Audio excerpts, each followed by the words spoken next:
I've started a new channel called Lunila Tales. Please subscribe and watch my best stories there. Link is in the description. They said humans couldn't survive on Tethra 9 without a respirator. The quiet man in cell 47 had been breathing just fine for 3 days. The guards joked that maybe he wasn't even alive, just a taxidermied corpse the transport crew forgot to file.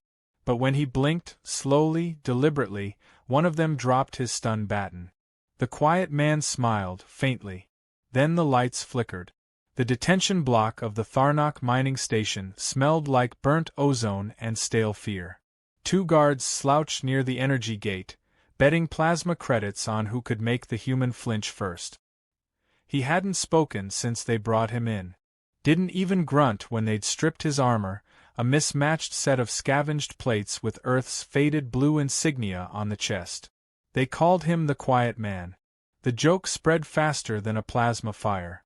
Maybe he doesn't have vocal cords, said Rark, a hulking Tharnak whose tusks could crush a helmet. Maybe he swallowed them in shame when his species lost the war. His partner, a slick-skinned Cerelian named Vorn, laughed so hard his gills quivered. Or maybe he's mute from boredom. I'd lose my voice too if I had to look at that face every day. The quiet man sat cross-legged, his wrists bound by a shimmering restraint field. His eyes were half-closed, his breathing slow, the way monks breathe before a storm. In his right hand, something metallic caught the light. A small blade, triangular, simple. A kunai. Vorn noticed it and snorted. What's that, a kitchen tool? You gonna butter me to death, human? He reached through the bars with his baton and flicked it from Kale's fingers. The kunai clattered to the ground outside the cell, spinning before settling point up. Kale didn't move. Hey, maybe it's sentimental, Vorn said, crouching to pick it up.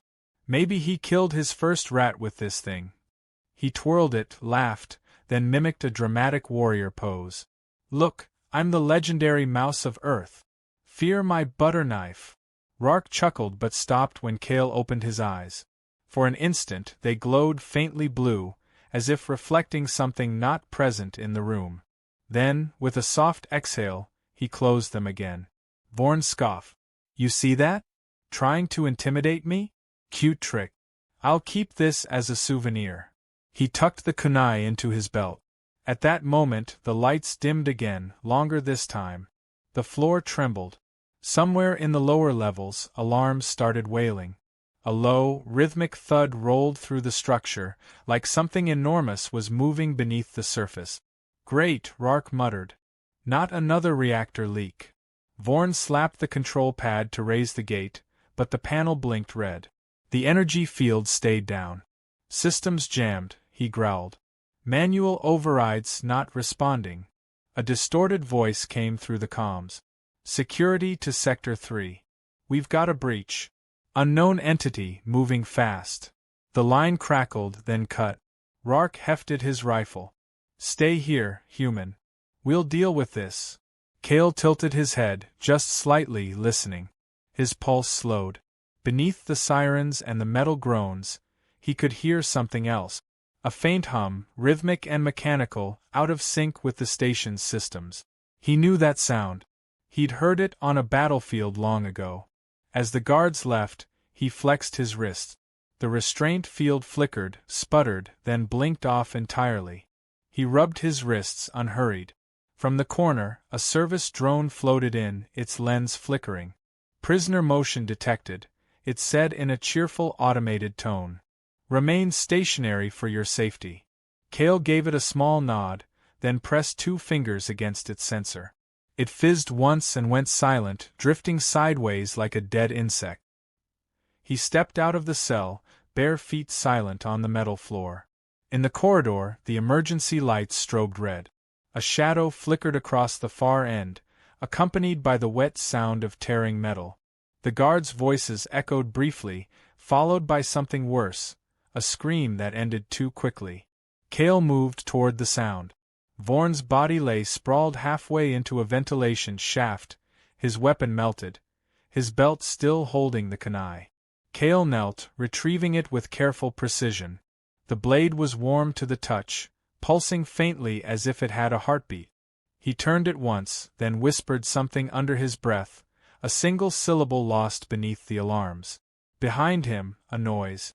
The service drone he'd silenced sputtered back to life, projecting static across the wall. "Warning," it stammered. "Containment compromised. Entity level." It cut off again. Cale watched as the shadow at the end of the hall stretched toward him, a living silhouette crawling along the walls. He adjusted his grip on the kunai. For a moment, his expression softened, almost regretful. Then the corridor exploded with movement. The shadow lunged, Cale vanished, and when the lights flickered back, only the faint smell of ozone remained. Far above, in the command deck, Commander Vectra slammed her fist on the console. "What do you mean the human cell's empty? He was just transferred." Her officer's voice cracked. He isn't on the cameras anymore, ma'am. None of them are. Every feed below deck is gone." Vectra stared at the static, her 4 eyes narrowing. "Get me a full lockdown. If that thing—" Static drowned her out. The main screen flickered once more. For an instant, an image appeared, grainy but clear enough. A figure moving through smoke, face calm, eyes cold, blade glinting. A human. Rark stumbled into view on the feed, shouting into his comm, "It's him. The quiet one." "He's not." The rest dissolved in static.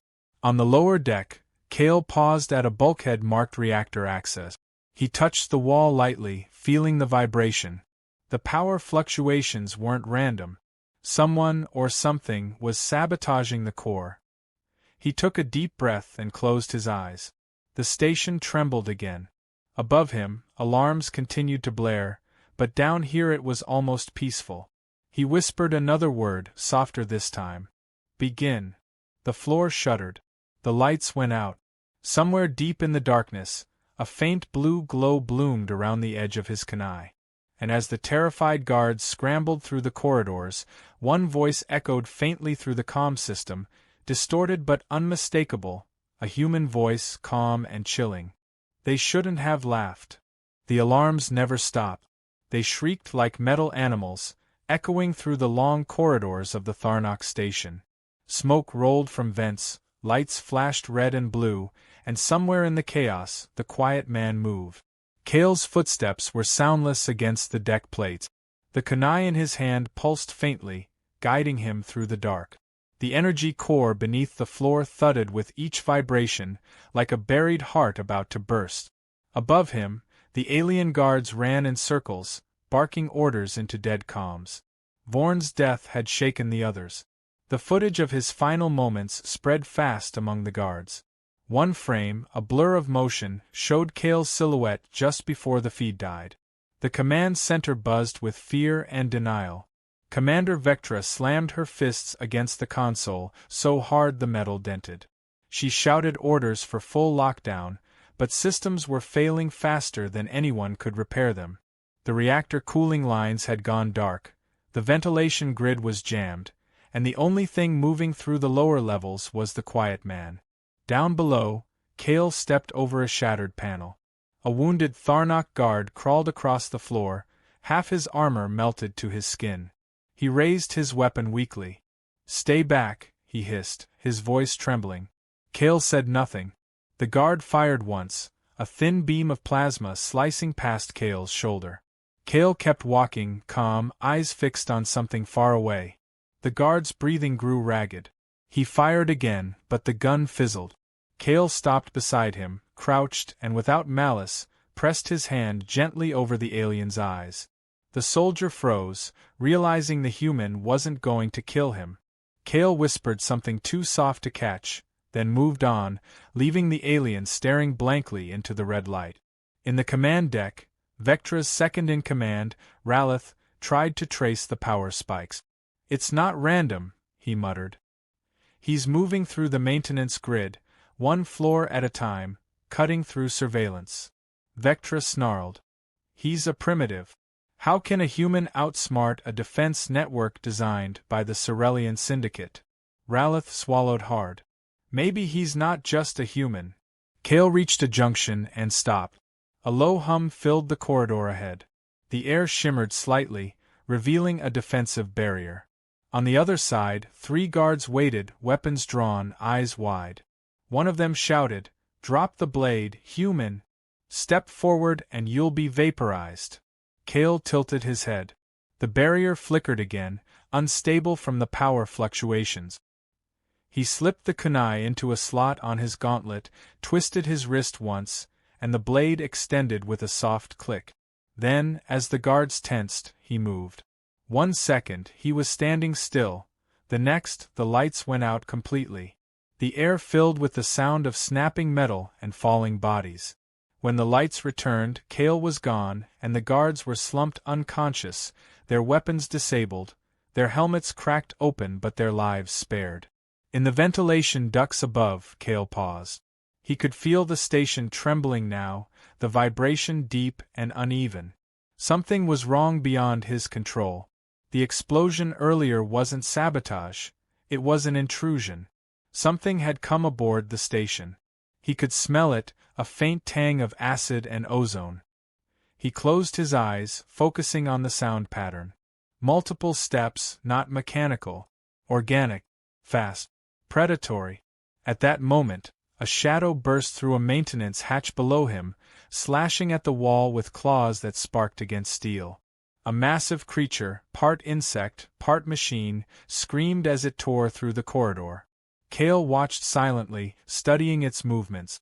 The alien guards weren't the only ones in danger now. Whatever that thing was, it wasn't here for him. It was hunting everything that moved. He dropped silently from the vent, landing behind the creature. It turned, its many eyes flashing red. Kale darted forward, sliding under its swing, driving the kunai deep into the base of its throat. The blade's glow flared blue. The creature convulsed, screeching, before collapsing in a pool of thick, black fluid. Kale yanked the blade free, wiped it against his sleeve, and muttered under his breath, "Still works." In another part of the station, Ralith stared at the motion tracker. "He's not attacking us," he said in disbelief. "He's killing the intruders." Vectra frowned. "Intruders?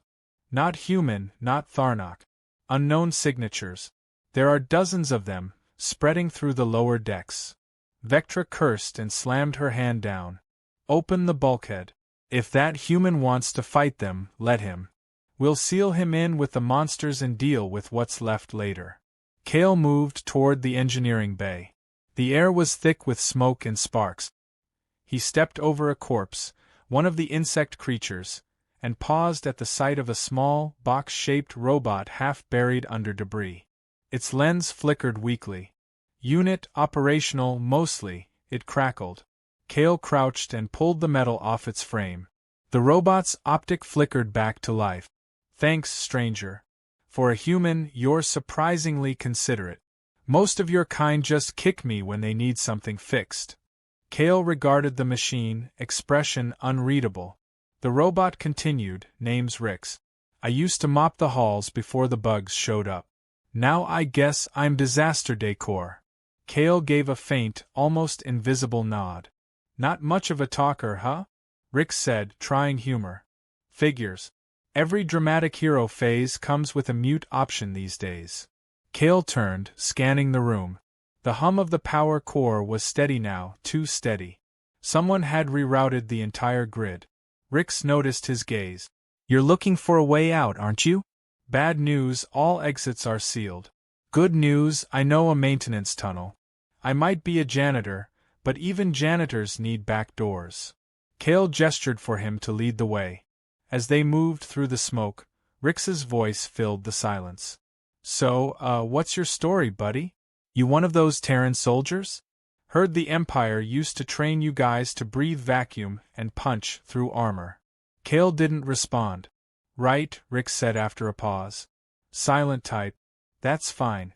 Talking to myself helps me ignore the fact that we're probably doomed." They reached a sealed hatch. Kale pressed his palm against it, closed his eyes, and concentrated. The metal vibrated, locks clicking open one by one. Rix whistled. "Neat trick.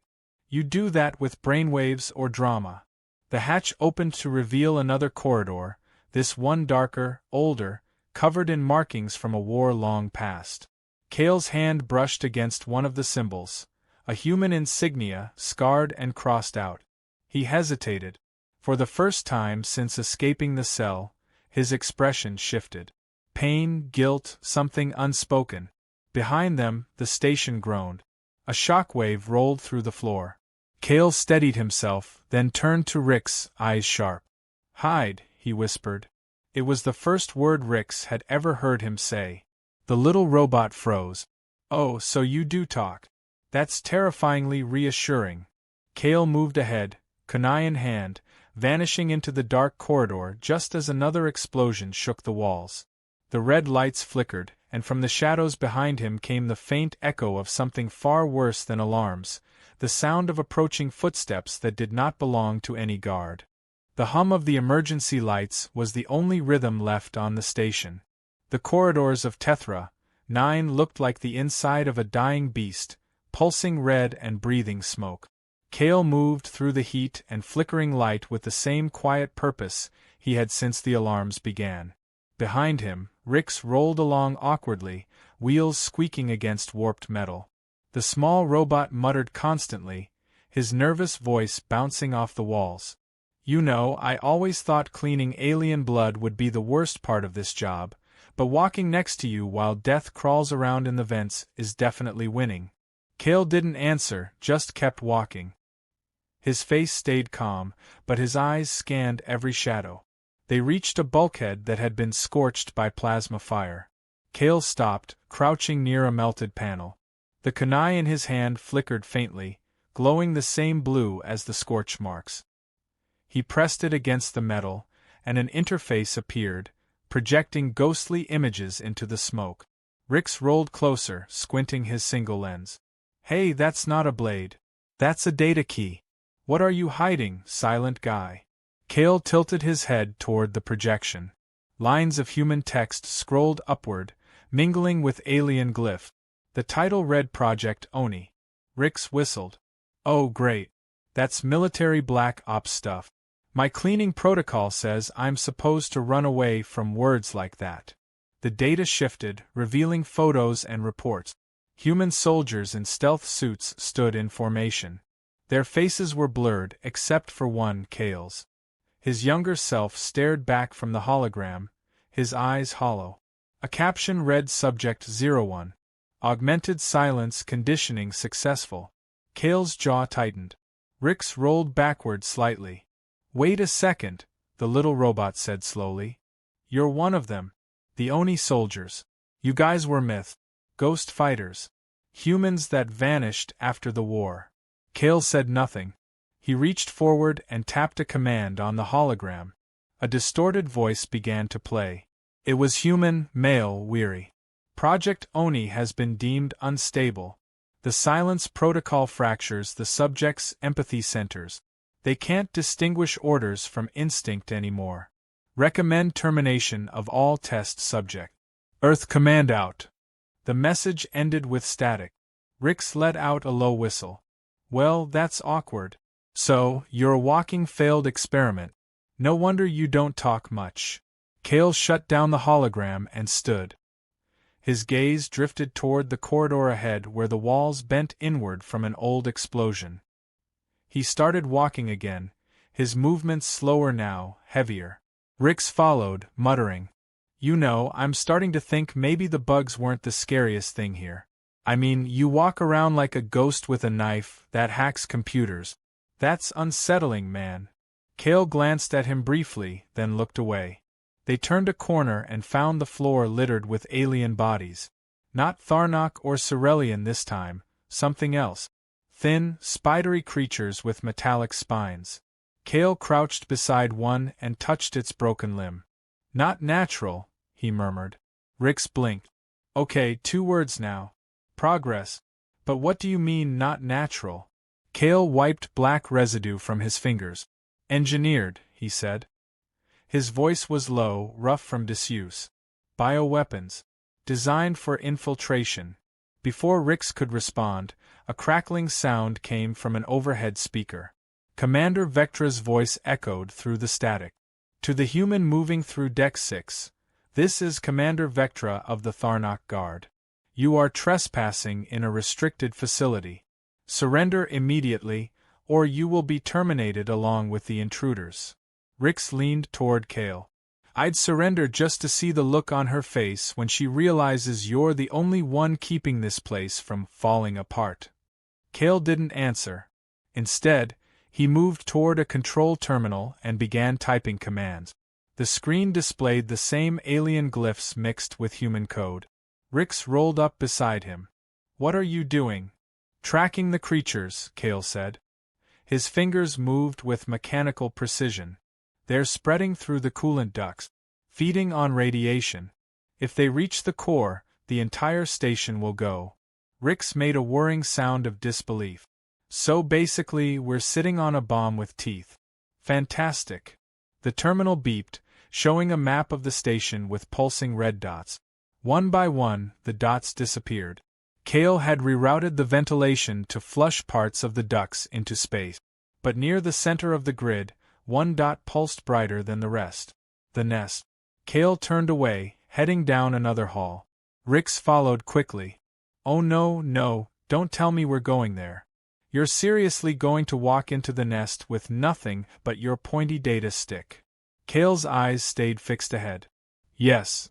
As they moved deeper, the station grew darker. The hum of power faded to a whisper. Kale's kunai glowed softly, throwing a faint light across the walls. They reached a wide chamber filled with old storage crates and thick webs of metallic silk. The air smelled like burning oil. From somewhere in the dark came a low clicking sound. Then another. Rix whispered, You ever think about running away from your problems? Kale didn't respond. The clicking grew louder until dozens of red eyes appeared in the shadows. The creatures swarmed down from the ceiling, their claws clattering on the metal floor. Kale drew a deep breath, stepping forward. The first creature lunged, and he moved like a blur. The kunai sliced through the air, leaving trails of blue light. One creature fell, then another. Kale dodged, spun, and struck, every movement silent and precise. Rix watched in stunned awe. Okay, he said softly, remind me never to complain about you being quiet again. Kale moved through the swarm like water, his blade cutting arcs of light. But the creatures kept coming. One leapt from behind, its claws raking across his shoulder. He grunted, spun, and drove the kunai upward through its skull. When the last one fell, the room fell silent except for the hum of the blade. Kale wiped the black fluid from his arm, breathing slowly. Rix rolled closer, scanning him with a faint blue light. You're bleeding. You know that, right? You humans leak a lot. Kale ignored him and approached the far wall, where a large organic mass pulsed faintly. Inside the translucent membrane, small shapes moved. Dozens of them. He raised the kunai, ready to strike, but stopped. His reflection stared back at him from the surface, his eyes cold, empty. He remembered the voice from the recording. Termination recommended. The silence conditioning fractures empathy. He hesitated, the blade trembling. Rix watched him quietly. Finally, Kale plunged the kunai into the membrane. The nest erupted in a burst of blue flame, consuming the chamber in light. He turned away as the fire spread, walking back toward the corridor without looking back. Rix rolled behind him, muttering, You know, for a quiet guy, you sure cause a lot of noise. Kale gave a faint, humorless smile. Old habit, he said. The corridor ahead was filling with smoke again. Somewhere above, the speakers crackled, and Vectra's voice returned, angrier now. Human, if you can hear me, I know what you are. Project Oni. The ghosts of your kind don't belong here. Kale stopped for a moment, staring up at the ceiling. Neither do you, he murmured, then kept walking into the smoke as the lights flickered out one by one. The air inside the Tharnak station had turned thick with ash and static. Every light flickered, every sound echoed longer than it should have. Kale moved through the haze with his kunai drawn, its faint blue edge pulsing with each of his heartbeats. The corridors trembled beneath his feet, and the floor panels vibrated from distant detonations. Somewhere up ahead, alien voices shouted orders that were getting quieter every minute. The battle was no longer one of survival but of denial. The guards refused to admit they were losing control. Behind Kale rolled Rix, the maintenance robot, his usual sarcastic tone now replaced by cautious curiosity. "You know," he said, "most people run away from explosions, not toward them. You've got a weird hobby for a quiet guy." Kale gave no reply. He was listening to the rhythm of the alarms, counting the intervals. It wasn't random. The sound came in patterns like a code. Someone was manipulating the warning systems. That someone was leading him straight to the command deck. The lift shaft was jammed, so Kale forced open the side panels and began to climb, his movements smooth and deliberate despite the shaking walls. Sparks rained down from a ruptured power conduit, painting streaks of gold against the shadows. Rix hovered up beside him, complaining the entire way. "I'm just saying, gravity isn't my friend. If I fall, you'll have a talking pancake for company." Kale's eyes flicked upward. He could already hear voices echoing from the top of the shaft. He climbed faster, silent as a shadow.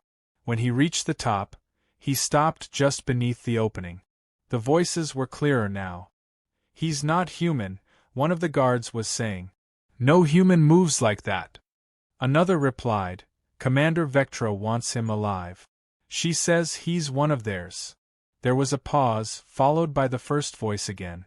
"Ours? Since when do we own ghosts?" Kale's expression didn't change, but something flickered behind his eyes, a memory. A battlefield, fire raining from orbit, his hands covered in the same blue light that now glowed faintly from his kunai. He pulled himself up silently, landing behind a row of supply crates.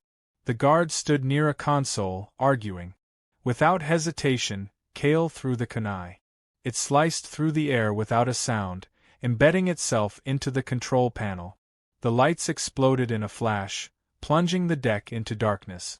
When the emergency lights came back, the guards were gone. Only the soft hum of the kunai remained, stuck in the console, draining power from the system. Rix floated up through the hatch, his optic widening as he looked around. "You know, you could warn me before the light show. My sensors aren't exactly built for drama." Kale ignored him and retrieved the blade. As he pulled it free, the main display behind him flickered to life. A woman's face appeared, pale skin, four piercing eyes, and a scar that split her lip. "Commander Vectra." "Impressive," she said, her voice calm but edged with anger. "A human assassin who thinks he can rewrite history." Kale stared at the screen. Vectra continued, "You were one of ours once. Do you remember? Project Oni. You killed more of your own kind than any alien soldier ever did." Her words echoed through the empty deck. Rix turned toward Kale slowly. "Wait, what?" he said. "You worked for them?" Kale's fingers tightened around the kunai. "Not by choice," he said softly. Vectra smiled, a cold and calculated smile. "Ah, the silence conditioning. I remember that failure. You were the prototype, weren't you? The one who turned on his handlers. They said you vanished into the void. I suppose ghosts always come home eventually." The screen blinked off, replaced by a blinking map showing his location. The doors hissed open, and armed guards poured in from both sides. Kale moved before they could fire. He rolled across the floor, cutting through the nearest one's weapon with a single strike. The second guard swung a shock baton. Kale ducked, caught his arm, and flipped him into the wall. The third guard tried to flank him, but Rix fired a burst from his small plasma torch, hitting the alien in the leg. "Ha! Score 1 for the janitor," Rix shouted.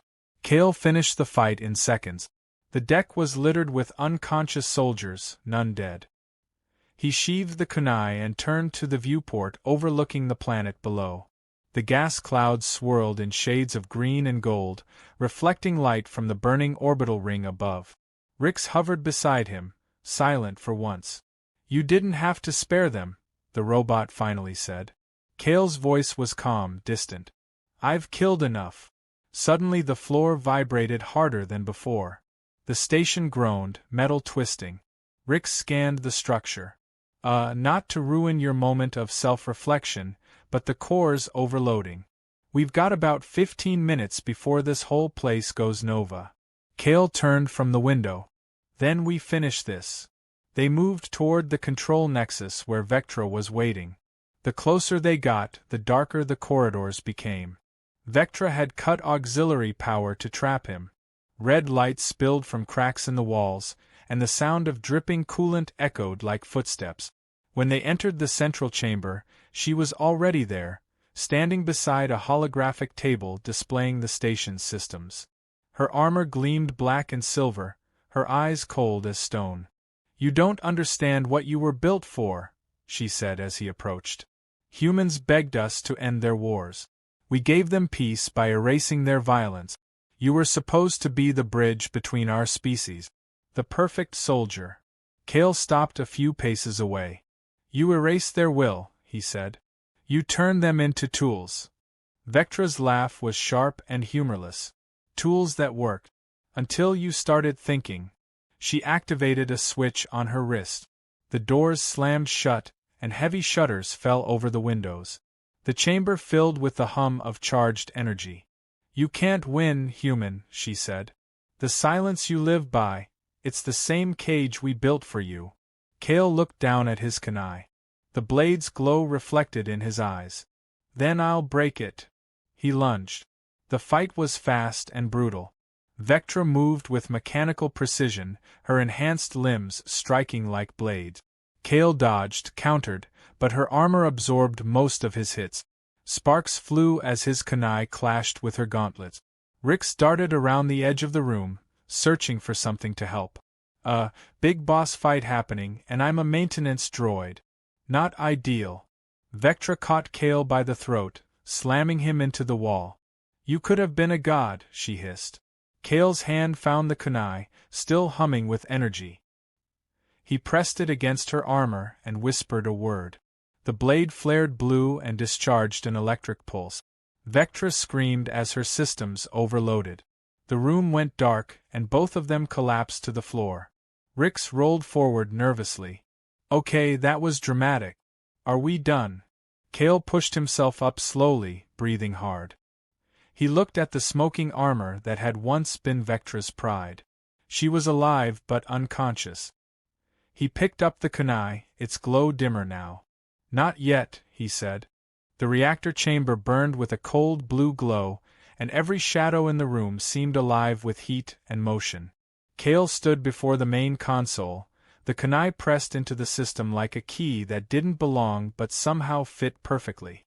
Streams of light raced along the floor, spreading outward as if veins of energy were awakening from a deep sleep. Rix floated nearby, his optic flickering between admiration and panic. So, quick question, he said. Is this the part where we fix everything or the part where we explode dramatically? Kale didn't respond. His jaw was set, his eyes locked on the screen. The console displayed thousands of encrypted symbols, all translating into one clear truth. The station was dying, but it wasn't too late to choose how it would end. Outside the chamber, alarms continued their endless cry. The corridors above were filled with smoke and drifting bodies, most unconscious, a few whispering prayers in languages long forgotten. The Tharnok guards had stopped fighting. They were either too injured or too afraid. Every now and then, one of them would mutter about the quiet man, the human ghost who walked through fire and vanished before their eyes.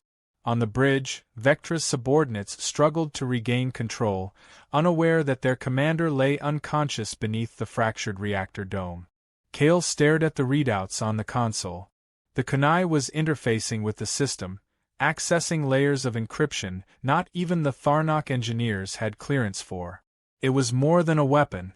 It was a seed of human technology, ancient and forbidden. The markings on its handle began to pulse faster, each beat syncing with his heartbeat. The machine recognized him not as a user but as part of its code. He remembered flashes of the war, the training rooms, the experiments, the endless tests that silenced screams with electrodes and chemicals. The silence conditioning, they called it. They wanted soldiers who obeyed without hesitation, men who could move unseen and kill without remorse. He had been their masterpiece until he refused to kill a child hiding under the ruins of a city. That decision had turned him from a weapon into a ghost. Rix watched the lights shift from blue to red and back again. "You're doing that thing where you look like a tragic hero about to sacrifice himself," he said nervously. "I don't like that look." Kale spoke without turning. "This weapon isn't meant to kill," he said. "It's a lockbreaker. It can shut down the fleet if I finish the sequence." Rix's optic widened. "You mean all of it? Every ship in orbit?" Kale nodded. "Every warship, every drone. It'll end the Tharnok control grid permanently." Rix rolled back slightly. "That's amazing. Also suicidal.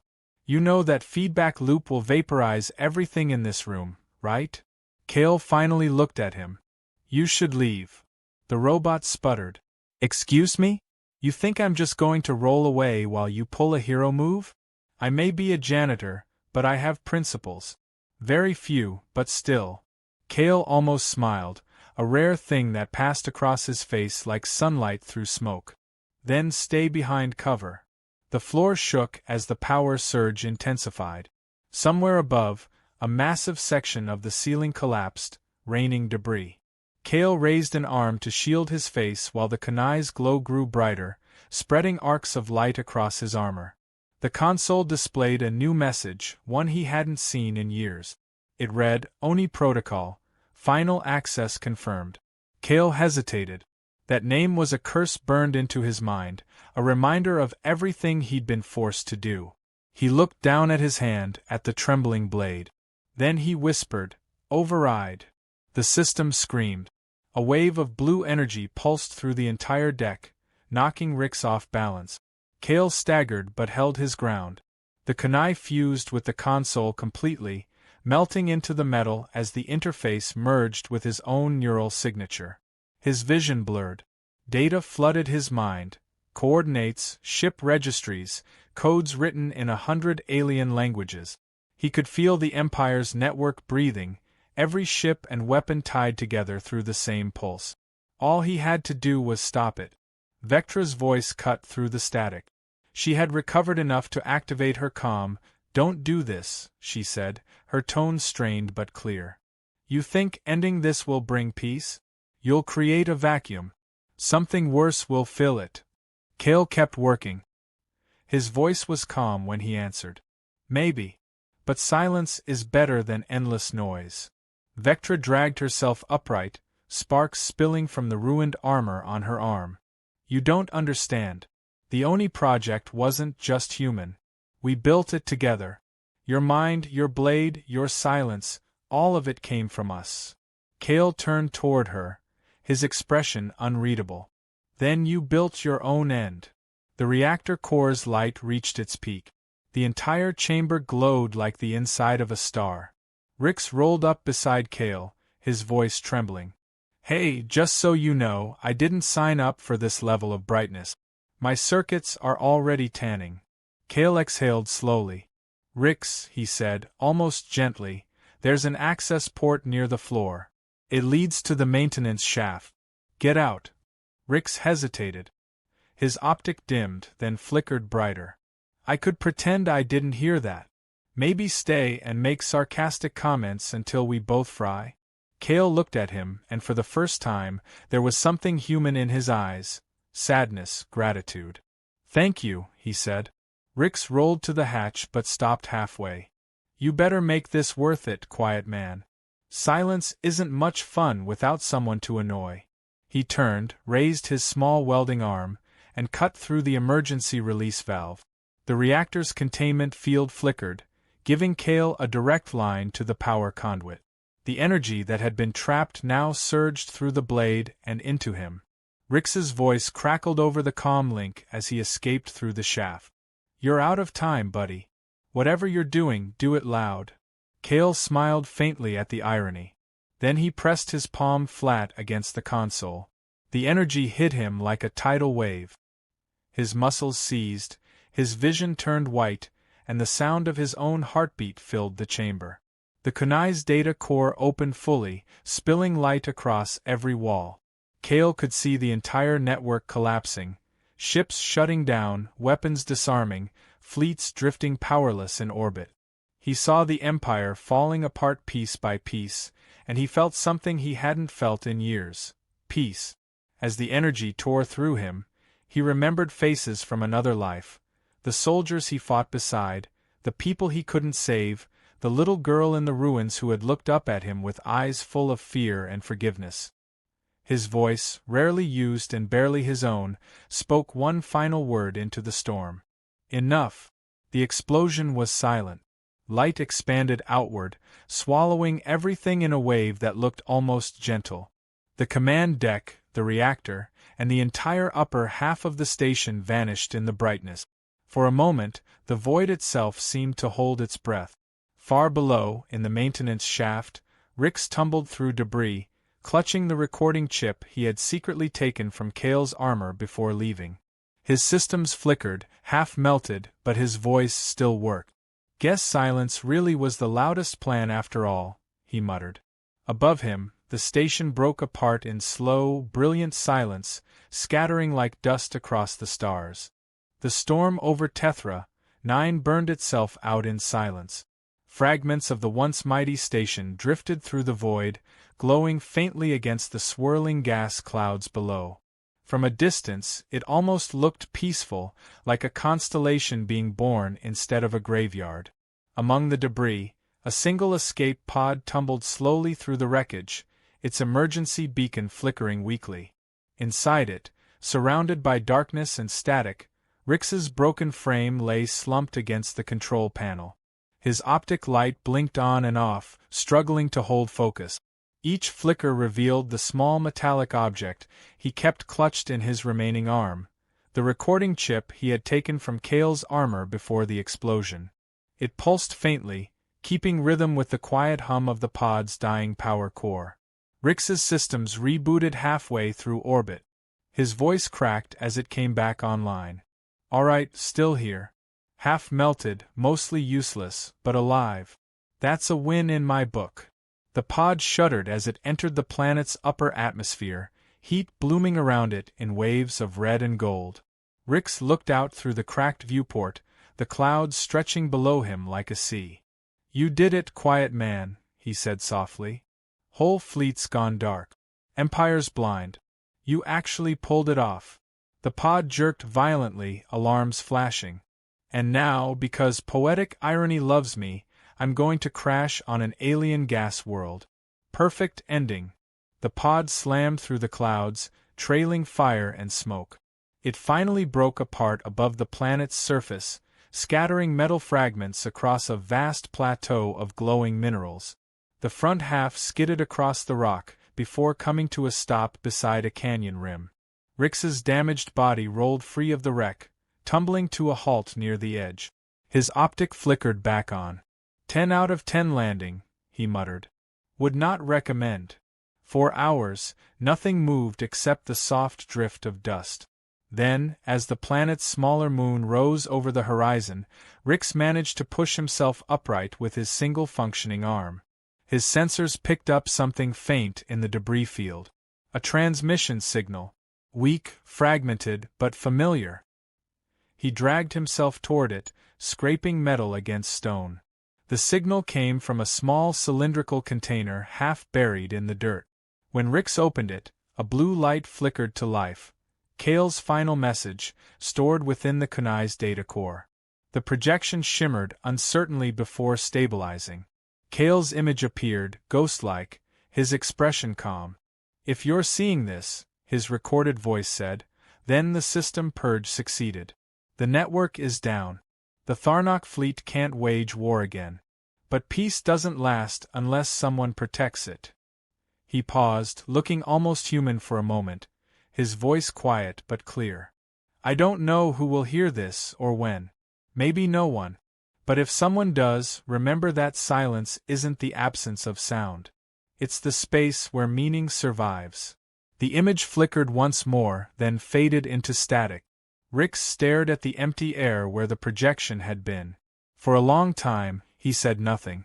Finally, he let out a low, mechanical laugh. You really were terrible at goodbyes. He looked up at the sky, where pieces of the station still glimmered faintly against the stars. Guess it's just me now. The galaxy's quiet, and I don't know what to do with that. Days passed. Rick scavenged what he could from the wreckage, building a small transmitter out of broken components. The planet was deserted, lifeless except for the soft wind that whispered through the canyons. He spent the time talking to himself, replaying Kale's last words over and over. There was something strange about the message. The last line wasn't static, it was coded. It took him days to decode it, but when he did, his optic widened. It contained coordinates, not random ones either, but directed toward a system in the outer rim, Earth. Rick stared at the numbers, his systems humming. You sneaky, silent genius, he said. You left a way home. He spent the next few days piecing together a functioning thruster from the pod's remnants. It wasn't elegant, but it would fly, at least for a while. He loaded the data core, sealed himself inside the makeshift craft, and aimed for the stars. The journey was long and rough. Halfway through, the engine gave out, leaving Rick drifting in the darkness with only the hum of the Kunai's core for company. He recorded messages to himself to stay sane. Day 47, he said once. Still floating. Still sarcastic. Starting to understand why the quiet man didn't talk much. Talking to yourself gets weird after a while. Eventually, after what felt like an eternity, a faint signal appeared on his sensors. A transmission beacon. Old Earth code. The sight of it made his circuits buzz with something that almost felt like hope. Home, he whispered. Or what's left of it. The battered craft entered orbit around a planet covered in green and blue. Earth wasn't the ruined wasteland described in the old record. It was alive. Rix descended carefully, his craft rattling as it broke through the atmosphere. He crashed again, less gracefully than he'd hoped, into a dense forest near what looked like the ruins of a city. He rolled out of the wreckage, smoke rising behind him, and stared at the towering remains of human buildings covered in vines. Birds flew overhead. The world had moved on without war. He activated his sensors and began following the coordinates from Kale's final code. They led him to a clearing where an old museum stood, its windows cracked but still standing. Inside, under layers of dust, stood a display case with a single object on a pedestal, a rusted kunai, its blade still faintly blue under the glass. The plaque below read, "Artifact recovered from Tethra 9. Origin unknown. Presumed relic of the Human Alliance War." Rix rolled closer, staring at it for a long time. The faint hum of energy still pulsed through the metal. He could feel Kale's presence in it, as if the man's silence had never really left. The robot let out a low chuckle. "You really couldn't let go, could you?" he said softly. "Always had to leave one last whisper behind." He reached out and touched the glass. For a moment, the blue light brightened. Footsteps echoed from the far end of the hall. A young boy, no older than 12, entered carrying a maintenance lamp. He froze when he saw Rix. The two stared at each other, the boy wide-eyed, the robot motionless. "You're alive," the boy said in awe. Rix tilted his head. "Define alive," he replied. "Mostly metal, mildly damaged, but yes." "Who are you?" The boy stepped closer. "My name's Leo. I help fix things here. Are you from the old wars?" Rix considered the question, his optic reflecting the blue glow of the kunai. "Maybe," he said. "Or maybe I'm here to make sure they don't happen again." The boy looked at the weapon, then at the robot. "Is that yours?" he asked. Rix shook his head. "No. It belonged to someone who didn't say much but said everything that mattered." Leo smiled faintly. "What happened to him?" Rix turned toward the window where sunlight poured through the cracks, catching the dust in soft golden streams. He became what everyone else forgot to be, he said quietly. Human.